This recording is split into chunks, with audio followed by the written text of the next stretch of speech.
মানুহ আপোনালোক ওলাই নাহিলে আপোনালোকৰ জাতিতকৈ আপোনালোকে ব্যৱসায় ডাঙৰ বুলি ভাবিলে অকল ইয়াৰ থলগিৰি মানুহখিনি আমি ওলাই আহিলো আৰু শহীদা তছনিৱালক আটাচুৰ নেতৃত্বত হোৱা আন্দোলনত শহীদা তছনিৱালে ন্যায় পাইছিলে কথাবিলাক আপোনালোকে গুৰুত্ব দি শুনক আজি খিলঞ্জীয়াৰ মাটি আপুনি হাইৱে কিনাৰত যাওক আমাৰ মাটি নাই সব কিনি লৈছে বহিৰাগত মানুহে আমি ক'ত থাকিম আমাৰ ভৱিষ্যত প্ৰজন্ম ক'ত থাকিব আমাক মাটিৰ ওপৰত অধিকাৰ লাগিব আজি ইয়াত মাৰোৱাৰী সম্প্ৰদায়ৰ মানুহ আছে আমি ওয়েলকাম জনাইছো অহাৰ বাবে আপোনালোকৰ যিবোৰ প্ৰতিষ্ঠান আছে 80% মানুহ আমাৰ খিলঞ্জীয়া মানুহ আপোনালোকে নিয়োগ কৰিব লাগিব আপোনালোকে ইয়াত আহি বেপাৰ কৰি আছে আপোনালোকৰ সমাজ জীৱনৰ প্ৰতিটো একো নাই আপোনালোকৰ শিৱসাগৰ সমাজ জীৱনৰ প্ৰতি কি অৰিহণা আছে একো অৰিহণা নাই আপোনালোকে অন্তত খিলঞ্জীয়া মানুহখিনিক দিব লাগিব চাকৰি কালি প্ৰতিবাদ হৈছে হাজাৰ হাজাৰ মানুহ কোনোবাই আপোনালোকক কিবা এটা বেয়াকে কৈছে নেকি এইটো আমাৰ সহনশীলতা কিন্তু আমাৰ সহনশীলতাটো আপোনালোকে আমাক দুৰ্বলতা বুলি নাভাবিব আমাৰ সৰলতাটো আপোনালোকে দুৰ্বলতা বুলি নাভাবিব আপোনালোকে যে ইয়াত বেপাৰ কৰি আছে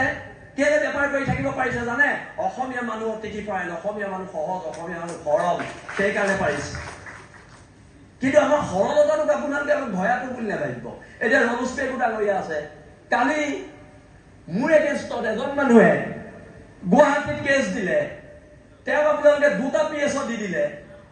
এতিয়া মোৰ এগেইনষ্টত যে কেছবোৰ দি আছে মোৰ পিএছও কেইটা ক'ত মই ৰমেশ পেগু ডাঙৰীয়াক প্ৰশ্ন কৰিছো আইনখন সকলোৰ কাৰণে সমান হ'ব লাগিব আপোনালোকে বহিৰাগত মানুহ এটাক ধমকি লগোৱাৰ কাৰণে 2টা পিএছও দি দিলে মোক সব জেগাৰ পৰা মাৰিম কেছ দি আছে আপোনালোকে মোৰ পিএছও কেইটা নাই এইটো নহ'ব নিৰাপত্তা মোকো দিব লাগিব হয় নহয় মই খিলঞ্জীয়া ভূমিপুত্ৰ মানুহ মোকো নিৰাপত্তা দিব লাগিব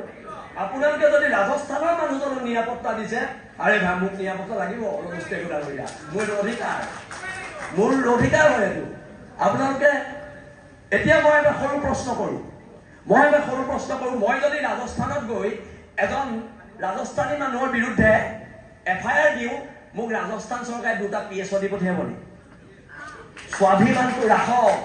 স্বাভিমান ৰাখক ৰাজনীতি সম্পৰ্কে ডাঙৰ বস্তু নহয় আমাৰ সমাজ ডাঙৰ বস্তু জাতি ডাঙৰ বস্তু ৰাজনীতি বহুত তলৰ বস্তু ৰাজনীতিতকে জাতি ডাঙৰ আৰু জাতিৰ ক্ষেত্ৰত কম্প্ৰমাইজ কৰা নহ'ব আৰু এতিয়া জিপি সিং ডাঙৰীয়ালেও প্ৰশ্ন আছে যে আমাৰ নিৰাপত্তাবোৰ কি হ'ব আৰু তেনে এতিয়া দেখোন সব যদি অনা অসমীয়া মানে মোৰ এগেইনষ্টত কেছ দি 2টা পিএছও পাই থাকে অসমত আমাক নিৰাপত্তা দিবলৈ পুলিচে নাইকিয়া হ'ব সেইকাৰণে মই কৈছো আপোনালোকে কেবিনেটত সিদ্ধান্ত লওক যে আমাৰ উজনি অসমৰ খিলঞ্জীয়া মানুহৰ মাটি সেফ কৰিব লাগিব উজনি অসমৰ মাটিখিনিৰ ওপৰত আপোনালোকে এখন আইন আনক আৰু যদি হিমন্ত বিশ্ব শৰ্মাৰ লগতো আমি আলোচনাত বহিবলগীয়া হয় আমি আলোচনাত বহিম কিন্তু মই পুনৰ কৈছো আপুনি এজন জনজাতীয় মানুহ আপুনি অসমৰ থলগিৰি মানুহ ময়ূৰ বৰগোহাঁই সদৌ অসম তাইৰ ছাত্ৰৰ সন্তানভাৱে গৈ আজি ৰাজনীতিৰ এক উচ্চ আসনত আছে কিন্তু আপোনালোক সকলো থলুৱা খিলঞ্জীয়া মানুহ আৰু এই খিলঞ্জীয়া মানুহখিনি সুৰক্ষা দিয়াৰ দায়িত্ব যেতিয়াই আপোনালোক ক্ষমতাত আছে আপোনালোকে ক্ষমতাৰ সৎ ব্যৱহাৰ কৰক আৰু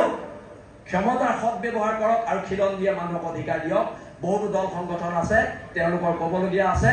মই এইখিনি কথাকে ক'লো তৰিলে দেশ মৰিলে স্বৰ্গ হ'ব পাৰো দুখীয়া আমি কাৰো গোলাম নহয় আঠুকাৰী অধিকাৰ পূজা শিৱসাগৰৰ মানুহৰ নিয়ম নহয় আৰু এইবাৰ অধিকাৰ কাঢ়ি অনাৰ সংগ্ৰাম হ'ব আৰু যিখিনি অনা অসমীয়া মানুহ ইয়াত আছে আজি আপোনালোকে ৰাজহুৱাভাৱে আমাক ক্ষমা খুজিব লাগিব ধন্যবাদ জয় অসম।